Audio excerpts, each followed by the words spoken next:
आप सभी invited steam and participants का हार्दिक स्वागत, वंदन एवं अभिनंदन करती हूँ। गवर्नमेंट कॉलेज नादन द्वारा आयोजित यह राष्ट्रीय वेबिनार समकालीन शैक्षणिक समस्याएं एवं डिजिटल शिक्षा विषय पर केंद्रित है, जिसके लिए उच्च शिक्षा विभाग मध्य प्रदेश शासन द्वारा हमारे कॉलेज को बजट उपलब्ध कराया गया है। इसके आभारी हैं उच्च शिक्षा विभाग मध्य प्रदेश शासन का यह प्रयास है कि ऐसे एनईपी 2020 को सुचारू रूप से लागू किया जा सके एवं उसके प्रति एक सकारात्मक वातावरण तैयार किया जा सके। हमें आप सबको यह बताते हुए बहुत ही खुशी हो रही है कि हमारे कॉलेज द्वारा लगातार दूसरी बार इस तरह का वेबिनार का आयोजन किया जा रहा है। के लिए यह एक बहुत बड़ी उपलब्धि है।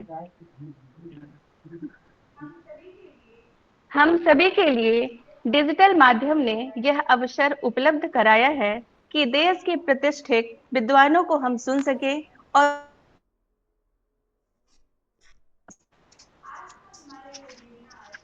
आज का हमारा यह वेबिनार समकालीन शैक्षणिक समस्याएं एवं डिजिटल शिक्षा पर केंद्रित है।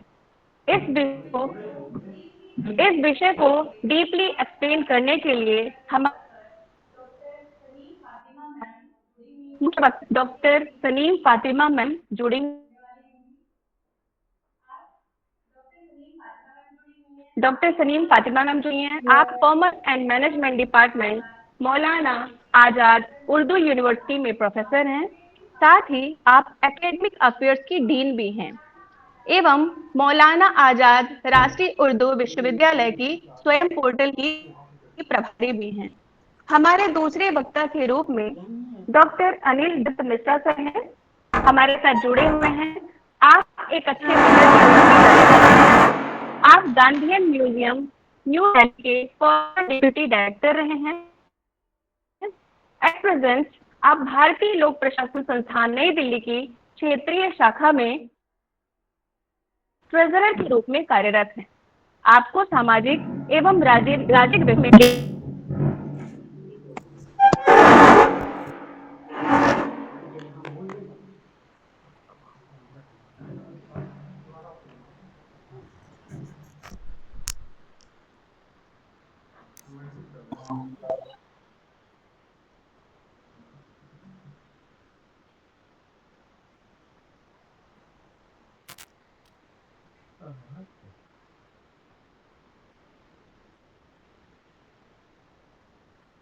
मैडम को बोलिए कि आवाज नहीं आ रही है, नेटवर्क कमजोर हो गया है।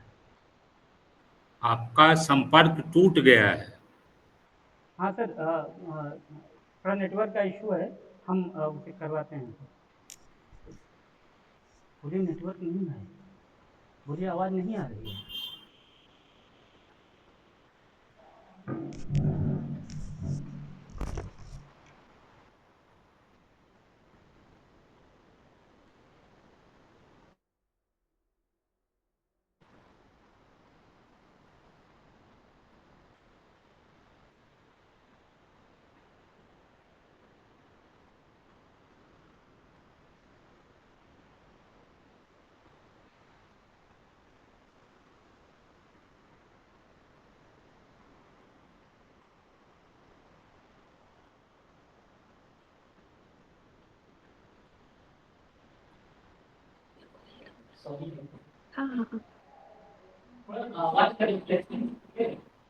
आ रही है आपका।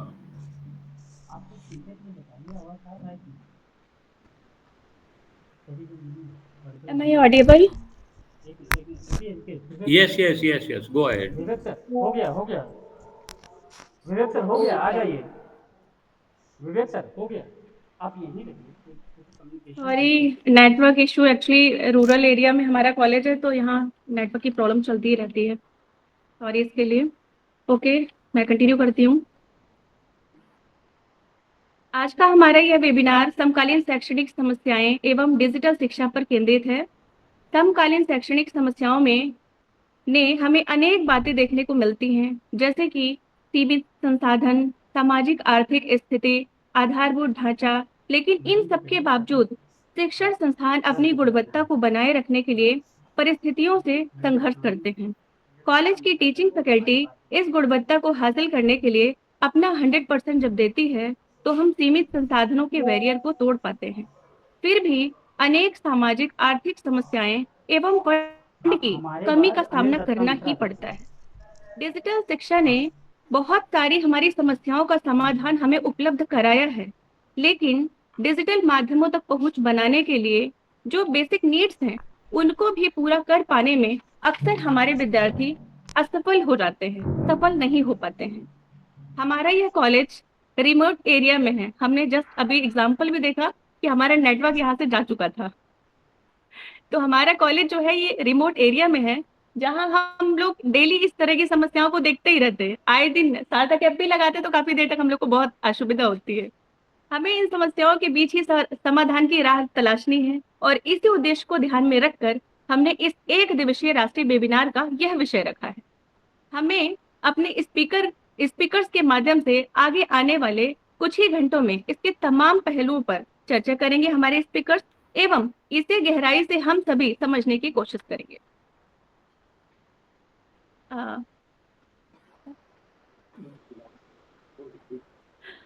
आ, अब मैं अपने कॉलेज के प्राचार्य डॉक्टर वाचस्पति त्रिपाठी सर से रिक्वेस्ट करना चाहूंगी कि आज के वेबिनार से जुड़े हुए सभी विद्वानों, वक्ताओं एवं प्रतिभागियों का संक्षिप्त स्वागत परिचय, संक्षिप्त उद्बोधन से हमारा मार्गदर्शन करें। डॉक्टर वाचस्पति त्रिपाठी सर। धन्यवाद मैडम। क्या मेरी आवाज़ आ रही है? हेलो। हाँ हाँ, आ रही आ रही आ रही आ जी। रही है। जी सर, आ रही है। इस ऑनलाइन वेब पटल के माध्यम से जुड़े हुए उच्च शिक्षा के सभी पदाधिकारी, विद्वान वक्तागण एवं प्रोफेसर्स, विद्यार्थियों एवं प्रतिभागियों, मैं महाविद्यालय के इंचार्ज प्रिंसिपल की हैसियत से आप सभी का इस एक दिवसीय राष्ट्रीय वेबिनार में हार्दिक स्वागत और अभिनंदन करता हूँ। यह हमारे लिए हर्ष का संदर्भ है कि सीमित संसाधन वाले हमारे कॉलेज द्वारा इस तरह का यह दूसरा आयोजन है। इसके लिए हम आभारी हैं उच्च शिक्षा विभाग मध्य प्रदेश शासन के, जिसके द्वारा ऐसे कार्यक्रमों के लिए हमें बजट उपलब्ध कराया गया और हमें यह अवसर प्रदान किया कि हम इस तरह के आयोजन कर सकें। आज का हमारा यह कार्यक्रम समकालीन शैक्षणिक समस्याएं एवं डिजिटल शिक्षा विषय पर केंद्रित है। हमारा सौभाग्य है कि इस विषय का विवेचन करने के लिए हमारे साथ डॉक्टर अनिल दत्त मिश्रा सर एवं डॉक्टर सनीम फातिमा मैडम जुड़ी हैं। मैं दोनों सम्मानित वक्ताओं का विशेष रूप से अभिनंदन करता हूं। विशिष्ट वक्ता के रूप में हमारे साथ जुड़े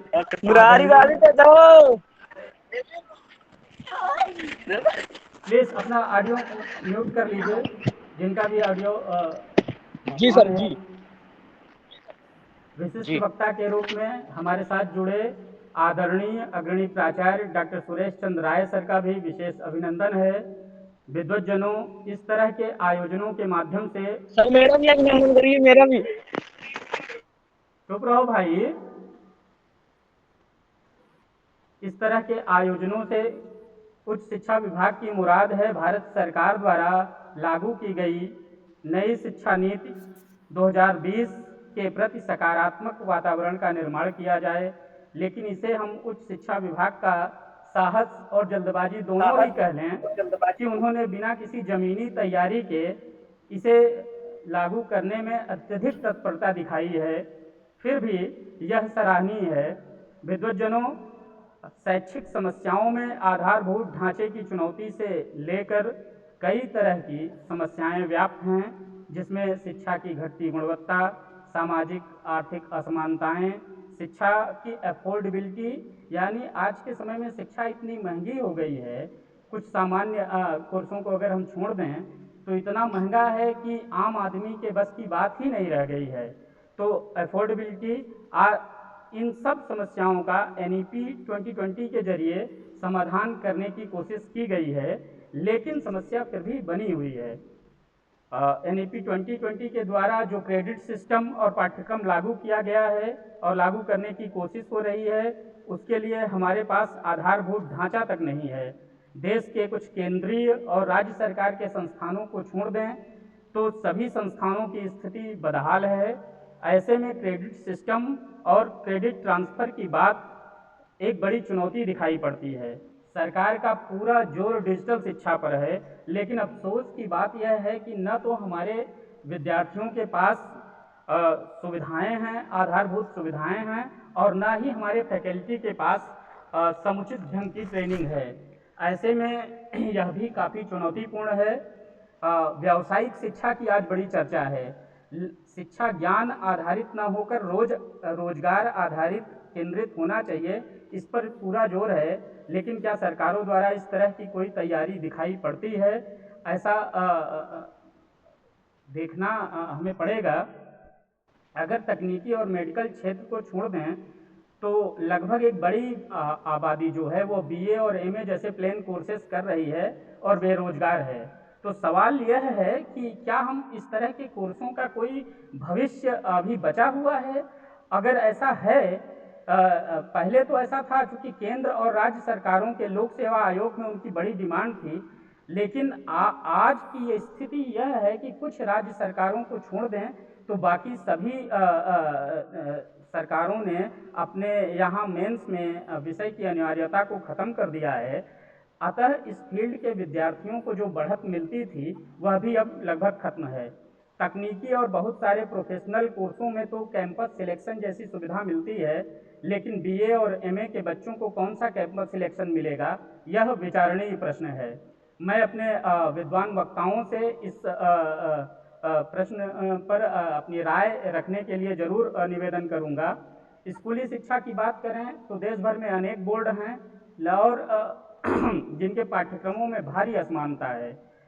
केंद्रीय स्तर के बोर्ड और राज्य स्तर के बोर्डों में केंद्रीय स्तर के जो बोर्ड हैं उनकी तुलना में राज्य स्तर के बोर्ड बहुत पिछड़े हुए हैं और उनके पाठ्यक्रम भी बहुत पीछे हैं। तो ऐसी स्थिति में और इसका कोई इसके समाधान का कोई प्रयास भी सरकारों द्वारा नहीं दिखाई पड़ता। मुझे तो कभी कभी सोचकर हैरानी होती है कि मैकाले ने जब एजुकेशन पॉलिसी बनाई तो उसका उद्देश्य तो कम से कम क्लियर था कि उसे क्लर्क चाहिए थे, लेकिन हमारे जो देसी मैकाले हैं इनको पता ही नहीं है क्या चाहिए, बस इनके बच्चे विदेश चले जाएं हो गया, उसके बाद सारी शिक्षा नीति जो है पूरी हो गई। हमारा यह कॉलेज ग्रामीण इलाके में पड़ता है, जैसा कि अभी हमारे मैडम ने बताया, और यहाँ आपको फर्स्ट ईयर में काफ़ी संख्या दिखाई पड़ती है, लेकिन वह धीरे धीरे घटने लगती है। अधिकांश संख्या बच्चियों की होती है जो धीरे धीरे शादी जिनकी हो जाती है, या यूँ कहें कि वो शादी के लिए ही पढ़ती हैं ताकि जैसे ही शादी हुआ उनका आना बंद हो गया। तो इस तरह की ग्रामीण इलाकों में इस तरह की एक्सरसाइज को हम साक्षरता तो कह सकते हैं, शिक्षा कैसे कहें यह स्वयं में एक प्रश्न है। अच्छा होता इसकी जगह हम उन्हें कोई रोजगार परक पाठ्यक्रम सिखा सकते तो उनके भविष्य में भी काम आता। आज हम इस वेबिनार में आगे आने वाले कुछ घंटों में इन्हीं प्रश्नों पर चिंतन मनन करेंगे और समाधान के रास्ते की तलाश करेंगे।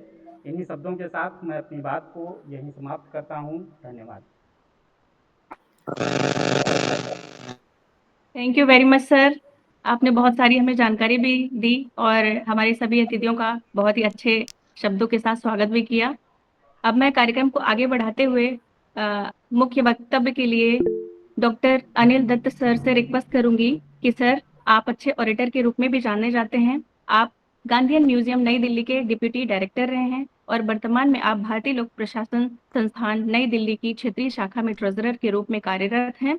आपका सामाजिक एवं राजनीतिक विषयों की गहरी समझ है। हम आपसे रिक्वेस्ट करेंगे कि प्लीज सर, आप अपने विचार हम सभी से साझा करें। जैसा कि हमने आपको पहले ही बताया कि आज का हमारा टाइटल है, जिसपे हमारा वेबिनार है, समकालीन शैक्षणिक समस्याएं एवं डिजिटल शिक्षा।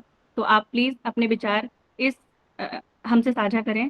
सो आपका मोस्ट वेलकम है doctor Anil Datta sir, most welcome sir.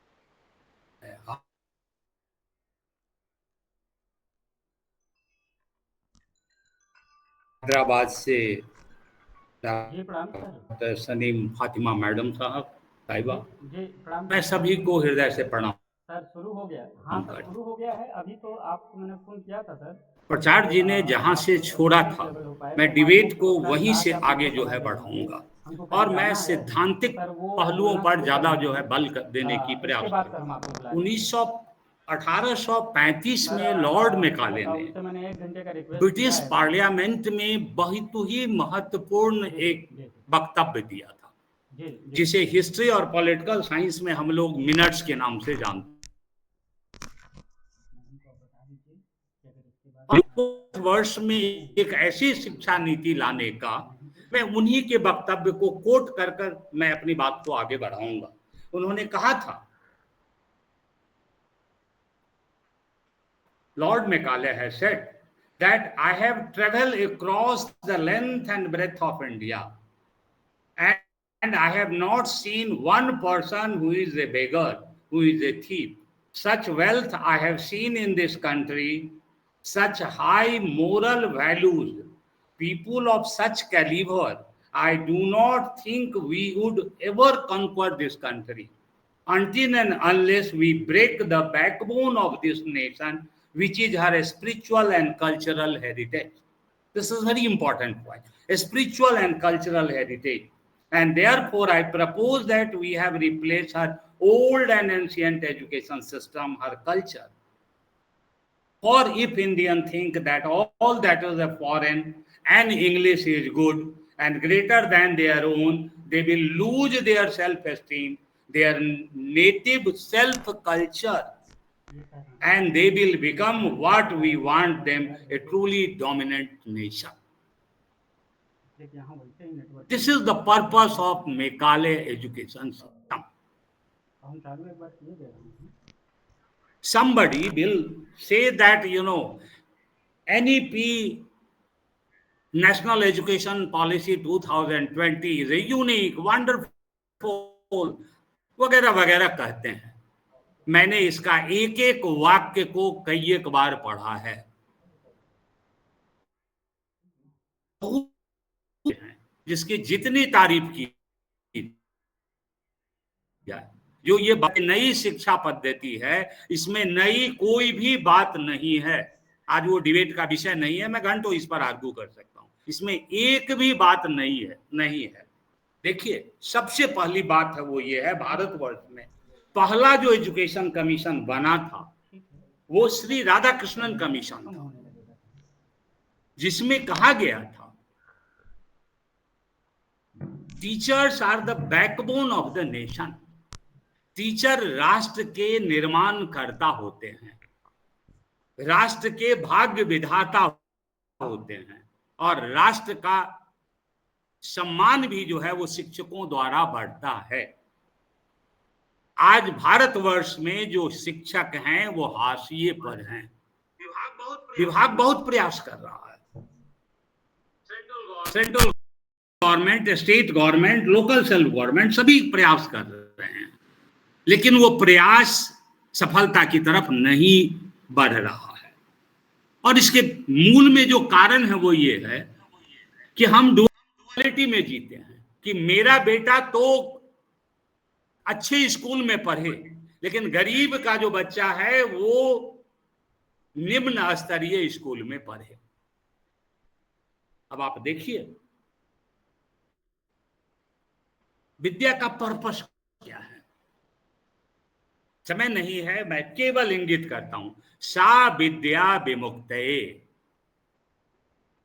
विद्या वह है जो सारी बाधाओं से, सब चीज से आपको विमुक्त।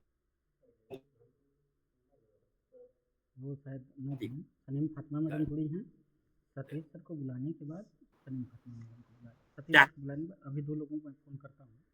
आप गरीब पैदा हो सकते हैं, अमीर पैदा, बहादुर शास्त्री से ज्यादा गरीब कोई नहीं होगा, लेकिन इन सभी ने विद्या के अर्जन बाद, और यहां पर विद्या से मेरा मतलब है ज्ञान। ज्ञान वह है जो आपको विमुक्त करता है, बंधनों से तोड़ता है। और कहीं ना कहीं हम क्या हैं, बंधनों में आज जकड़े और हुए अगर हैं। इसके बीच में अनुराग सर आगे रूसो का वो वक्तव्य मुझे आज भी आता है कि we born free but everywhere we are in chain, और हम चेन को तोड़ नहीं पाते हैं। अभी बात कही गई थी रूरल जगह पर। मैं दिल्ली विश्वविद्यालय से 88 में एमए किया था और तुरंत मुझे नौकरी मिल गई। मुझे नौकरी की सख्त जरूरत भी थी। मैं राजस्थान के लाडनू में गया जहां न्यूज़पेपर नहीं आते थे, टेलीफोन नहीं थे, और आज भी विश्वविद्यालय में मैंने जितना वहां पर 7 सालों में कार्य किया, आज वहां पर सारी फैसिलिटी है। किसी प्राध्यापक ने और किसी वाइस चांसलर ने वहां वैसा काम नहीं किया। आज मैं जहां से भाषण दे रहा हूं अभी, वो कटनी जिले का रिमोट जगह है, और वाचस्पति जी का आदेश था कि सर आप जरूर जुड़िए। मैंने सारी प्रबंध किया कि कैसे हम आपसे जुड़ें। तो जब शक्ति होगी, विल पावर होगा, तो हम कुछ ना कुछ जरूर करेंगे, because the teachers are the creator. और इसलिए मैं बार बार कहता हूं, I am remain a teacher ever in life.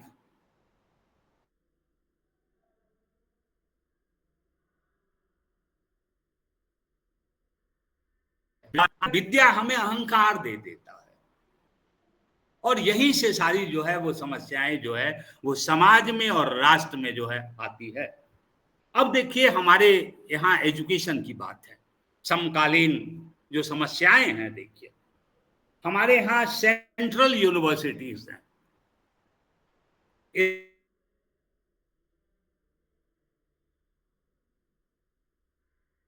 Universities हैं, सेंटर फॉर एक्सेलेंस हैं, आईआईटीज हैं, इंडियन इंस्टीट्यूट ऑफ मैनेजमेंट हैं, बीएड कॉलेजेस हैं, लॉ कॉलेजेस हैं, वगैरह वगैरह।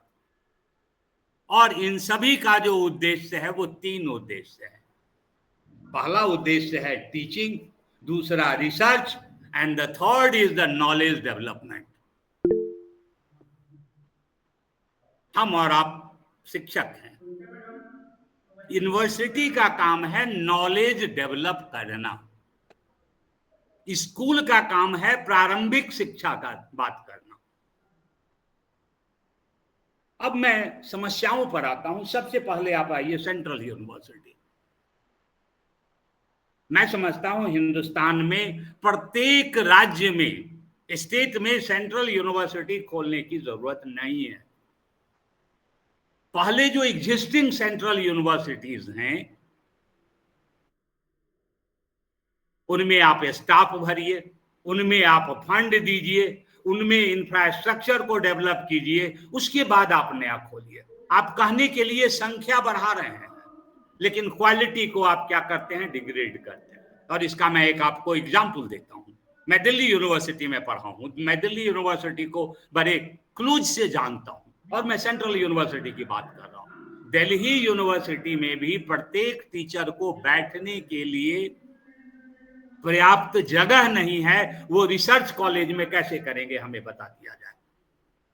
बैठने तक का जगह नहीं है। एक स्टाफ रूम होता है, उसमें 210 शिक्षकें बैठते हैं, अलग अलग विभाग के लोग बैठते हैं। वहां पर कैसे रिसर्च किया जाएगा? यह एक मूल जो है समस्या है। वहां पर फंड की कमी नहीं है, लेकिन दिल्ली यूनिवर्सिटी में भी आज के दिन में 5000 से ज्यादा जो है सीट वैकेंट है। ये मैं एक सेंट्रल यूनिवर्सिटी की बात कर रहा हूं। 10 साल से सेंट्रल यूनिवर्सिटी बने हुए हैं, स्कूल्स में चल रहे हैं, टीचर्स हैं तो विद्यार्थी नहीं आते हैं। क्योंकि हम किन व्यक्तियों का अपॉइंटमेंट करते हैं, ये बड़े इंपॉर्टेंट चीज है। सॉरी टू से, आज विश्वविद्यालयों में कुलपति बनने योग्य नहीं होते हैं, उन्हें बनाया जाता है। मैं शिक्षक पर तो आ ही नहीं रहा हूं अभी। शिक्षक की जो चुनने की जो प्रक्रिया है सभी जगह, कभी नेट होगा, कभी नेट नहीं होगा, कभी पीएचडी होगा, कभी पीएचडी नहीं होगा। आपने हायर एजुकेशन को तमाशा बना रखा है। It is agent of now the political parties. मुझे कहने में कोई अतिशयोक्ति नहीं हो रही है, जबकि यूनिवर्सिटी का काम क्या है? रिसर्च करना,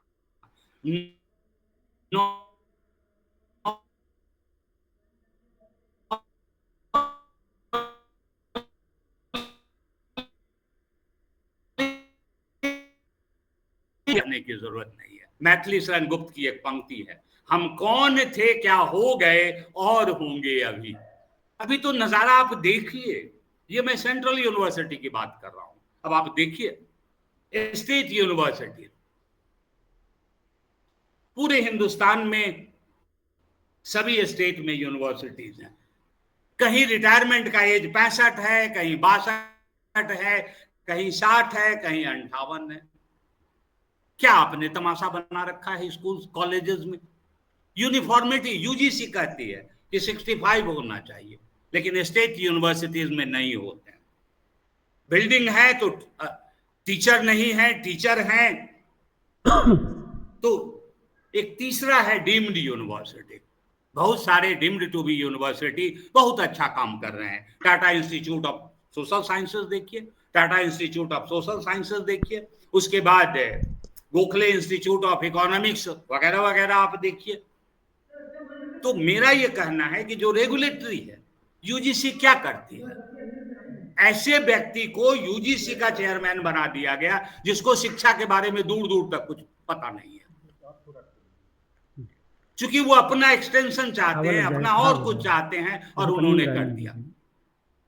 कभी यशपाल जी हुआ करते थे, कभी मनमोहन जी हुआ करते थे,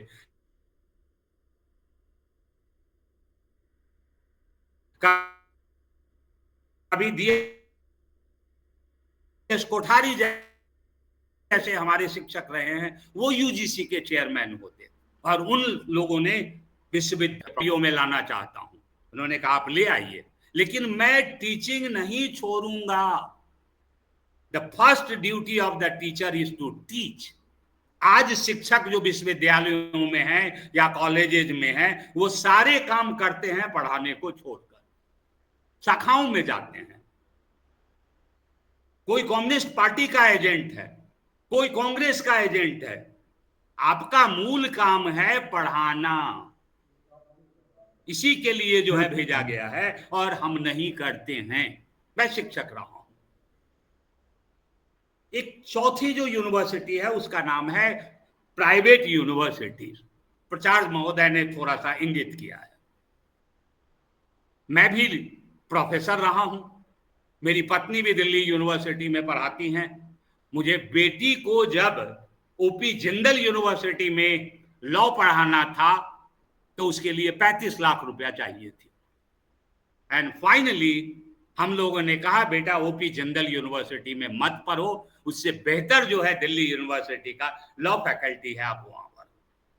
ये हमारे और आपके है। एक गरीब किसान का बच्चा कहां से प्राइवेट यूनिवर्सिटी में पढ़ेगा? दो दो कमरे में यूनिवर्सिटी चल रहे हैं, शिक्षक नहीं है अच्छे अच्छे यूनिवर्सिटीज में। तो ये जो प्राइवेट यूनिवर्सिटी है, इनको फाइनेंस कौन करता है? एक ऐसा भी यूनिवर्सिटी है कि बनने से पहले ही यूजीसी मान्यता दे दिया। आप इमेजिन करिए कितनी बड़ी डाइवर्सिटी है, डायोटॉमी है। प्राइवेट यूनिवर्सिटी में कौन पढ़ने जाएगा? मैं आपको एक एग्जाम्पल देना चाहता हूं। मैं दिल्ली विश्वविद्यालय के श्यामा प्रसाद मुखर्जी कॉलेज में गवर्निंग बॉडी का सदस्य था। सालाना जो इस कॉलेज का फीस था वो 6,000 या 7,000 कुछ था। गवर्निंग बॉडी के पास प्रस्ताव आया कि फीस को बढ़ाया जाए। हम लोग सभी बैठे हुए थे गवर्निंग बॉडी के मेंबर। एक गरीब लड़की आई और बोली सर मेरे पिताजी 6,000 भी नहीं दे सकते हैं, और सुना है कि आप लोग फीस बढ़ाने जा रहे हैं। साधना शर्मा वहां की प्राचार्य हैं, अभी भी हैं वो। हम लोगों ने कहा साधना जी जब तक हम लोग गवर्निंग बॉडी के मेंबर हैं, हमारा मोरल राइट बनता है कि हम फीस को ना बढ़ाएं, और हम लोगों ने डिसीजन लिया कि फीस विल नॉट इंक्रीज।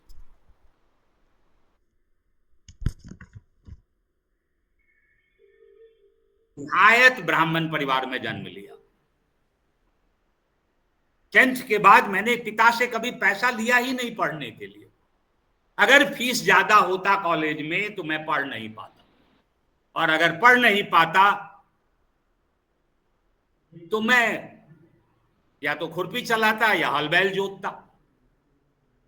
कहने का मतलब यह है, गरीबी अभिशाप है। The first duty of a state is to uplift your citizen, और राज्य कहीं ना कहीं इसमें मिजरेबली फेल कर रहे हैं।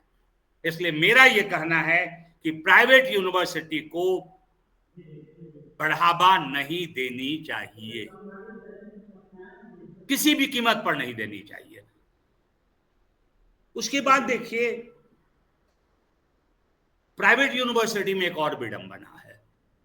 रिटायर्ड प्रोफेसर को लेते हैं, कुछ को तो वो बहुत अच्छा सैलरी देते हैं और कुछ को वो दे ट्रीट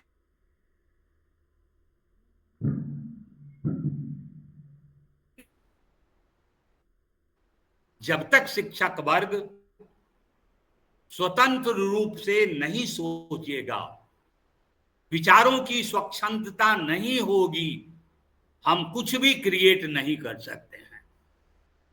अब आप देखिए, एक नया चीज चला है, डिजिटल इंडिया, जहां बिजली नहीं है, जहां पानी नहीं है, जहां इलेक्ट्रिसिटी नहीं है, जो बच्चे मोबाइल खरीद नहीं सकते हैं, 6,000 नहीं है, स्मार्टफोन नहीं खरीद सकते हैं, वो कैसे डिजिटल इंडिया से एग्जाम देंगे? मैं आपको एक एग्जांपल देता हूं। कोविड पीरियड में मुझे भी लेक्चर देना था, मेरी वाइफ को भी लेक्चर देनी थी, और दोनों बेटियों को क्लास अटेंड करना था। और एक दिन ऐसा आया कि सभी को एक ही समय करना था। क्या करें? फिर 4 जो है लैपटॉप खरीदना पड़ा, और वो भी लोन लेकर। गरीब आदमी कहां से खरीदेगा? मेरा कहने का मतलब यह है कि पॉलिसी बनाते समय जो सच्चाई है उसे ध्यान में रखना चाहिए। इंफ्रास्ट्रक्चर नहीं है, पहले आप इंफ्रास्ट्रक्चर दीजिए, टीचर को ट्रेंड करिए। अभी एक और बात पूरे वर्ल्ड में चल रही है, इंडिया में नहीं चल रही है, कि शिक्षक की अब जरूरत क्यों है। एक प्रोफेसर होगा, वो दिल्ली में या अमेरिका में हार्वर्ड में बैठा हुआ लेक्चर देगा, हम उसी को टेप करके सब जगह सुनाएंगे। मैं इसका हाईली क्रिटिकल हूं। जब हम और आप बैठते हैं तो हम संवाद करते हैं, इसमें केवल डायलॉग होता है, मोनोलॉग है। आप बोल रहे हैं, मैं सुन रहा हूं, मैं बोल रहा हूं, आप सुन रहा हूं। टीचर का काम वो नहीं है। टीचर का काम है उसकी समस्या को समझना, उस विद्यार्थी को जो एक गरीब है, जो एकदम पिछड़ा है, जो डल है, उसको भी अपलिफ्ट करना। आज तक मेरे द्वारा पढ़ाया हुआ एक भी विद्यार्थी अनएम्प्लॉयड नहीं है। मैं उनको ट्रेंड करता हूं, कैसे लिखते हैं पीएचडी में, कैसे रिसर्च करते हैं, क्या पढ़ो ये मैं सिखाता हूं, रिसर्च मेथोलॉजी उसको बताता हूं। फिर वो क्यों रहेगा जो है बेकार? यही तो स्किल है। और टीचर और स्टूडेंट का जो संबंध है वह एक परिवार हो जाता है। It is like a extended family. Hazari Prasad Dwivedi का नाम सुने होंगे। उनके यहाँ 10 विद्यार्थी पीएचडी वाले आते थे, खाना बनाते थे, खाते थे, वहीं सोते थे और रिसर्च करते थे। ये हमारी परंपरा थी। उसके बाद देखिए क्राइटेरिया, सेंटर फॉर एक्सेलेंस। आप सारी सुविधाएं सेंट्रल यूनिवर्सिटी में दे रहे हैं, सारी सुविधाएं आप अर्बन एरिया में दे रहे हैं, आप रूरल इंडिया को नेग्लेक्ट कर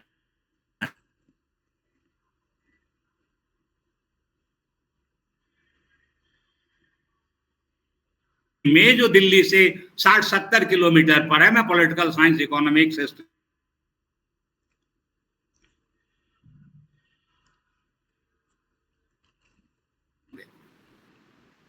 दिल्ली यूनिवर्सिटी के किसी भी कॉलेज में आप चले जाइए, 200 से कम संख्या में लेक्चरर, रीडर, प्रोफेसर नहीं है। विद्यार्थी कैसे कंपीट करेंगे? तो स्टेट क्रिएट इनइक्वालिटी देते हैं, और फिर हम क्या करते हैं कि हम इनइक्वालिटी को खत्म करेंगे। ये कदापि संभव नहीं है। आप सभी को एक स्टैंडर्ड से शिक्षा,